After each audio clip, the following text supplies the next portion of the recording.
성도 여러분 안녕하세요.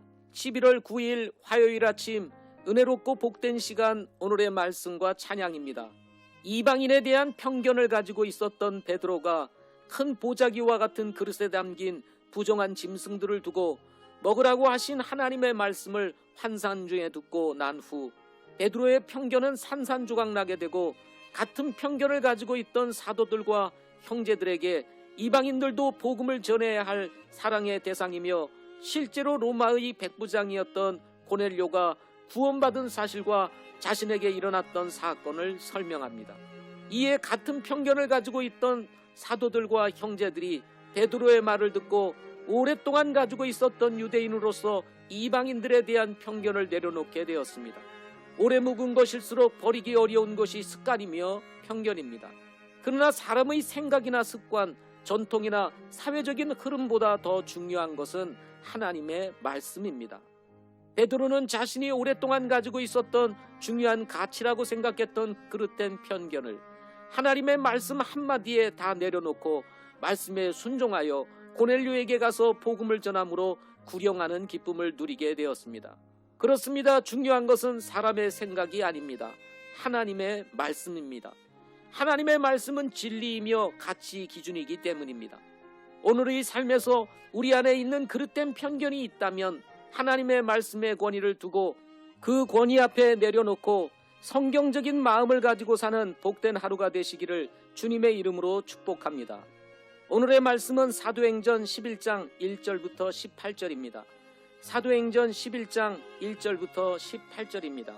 유대에 있던 사도들과 형제들이 이방인들도 하나님의 말씀을 받았다는 것을 들었더라.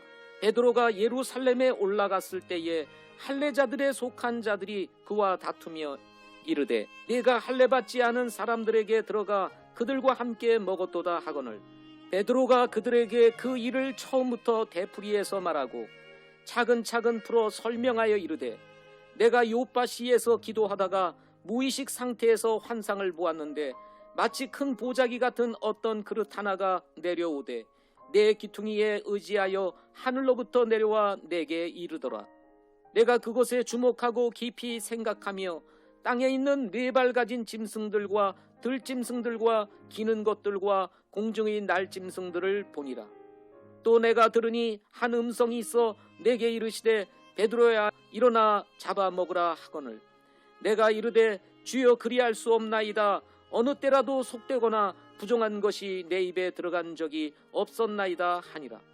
그러나 하늘로부터 다시 음성이 있어 내게 응답하시되 하나님께서 깨끗하게 하신 것을 내가 속되다 하지 말라 하더라. 이 일이 3번 있은 뒤에 모든 것이 다시 하늘로 끌려 올라가니라. 또 보라, 즉시로 3사람이 내게 있던 집에 이미 이르렀는데 그들은 가이사랴에서 내게로 보낸 사람들이라. 그 영께서 내게 명하사 아무것도 의심하지 말고 그들과 함께 가게 하셨으므로 또 이 6 형제도 나와 함께 가서 우리가 그 사람의 집에 들어가니 그가 우리에게 자기가 자기 집에서 천사를 본 것을 알리되 그 천사가 서서 그에게 이르기를 사람들을 요빠로 보내어 베드로라 하는 시몬을 부르라. 그가 네게 말씀들을 전하리니 그 말씀들로 너와 내 온 집이 구원을 받으리라 하였음을 알리니라. 내가 말을 시작할 때에 성령님께서 그들 위에 임하시되 마치 처음에 우리 위에 임하신 것 같이 하시더라. 그때 내가 주의 말씀 곧 그분께서 이르시기를 참으로 요한은 물로 침례를 주었을 때 너희는 성령님으로 침례를 받으리라 하신 것을 기억하였노라. 그런즉 하나님께서 주 예수 그리스도를 믿은 우리에게 주신 것과 같은 선물을 그들에게도 주셨으니 내가 무엇이기에 하나님을 거역할 수 있었겠느냐 하니라. 그들이 이것들을 듣고는 잠잠하고 하나님께 영광을 돌리며 이르되 그러면 하나님께서 이방인들에게도 생명에 이르는 회개를 주셨도다 하니라. 아멘.